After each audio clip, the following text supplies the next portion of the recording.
mo, kapag bumalik ako sa mga laalang pagkabata ko sa probinsya, parang kahapon lang lahat. Yung simpleng buhay, yung bang mga bagay dati, Madi, na hindi mo pinapansin pero ngayon, namimiss mo na. Madi, tuwing umaga, gigising ka sa tilaok ng manok at hindi sa alarm clock. Tapos paglabas pa ng bahay mo ay mararamdaman mo agad ang labig ng simoy ng hangin at amoy na amoy mo ang halimuyak ng mga bulaklak at damo na basa dahil sa hamoga. Yung tipong hindi mo na kailangan magmadali. Dati, yung bang walang cellphone na hawak-hawakan, kundi pamalo lang ni nanay kapag late ka ng gumising. Tapos, didiretso ka na lang sa taniman o kaya sa bukid. Hindi pong mag-harvest ka na lang ng prutas o gulay, mga kaibigan.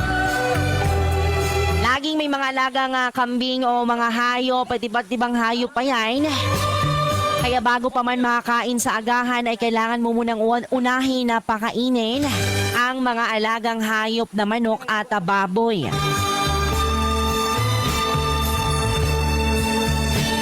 Mali ang selang laro namin noon.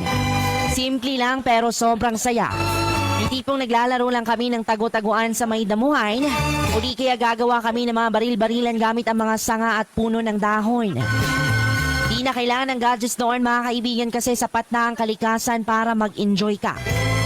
Pagdating mo ng hapon, mag-uuwian ng mga tao galing sa bukid at ang mga kapitbahay, Mali, na halos magkakasabay na kaming maghapunan at sabay nang magkwentuhan hanggang sa aabutin ng dilim.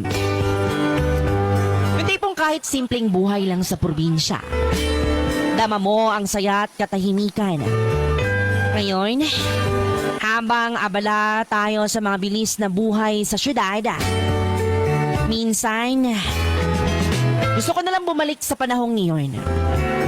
Doon dahil simpleng buhay kung saan walang masyadong iniintindi, kundi kung paano ka lang magiging masaya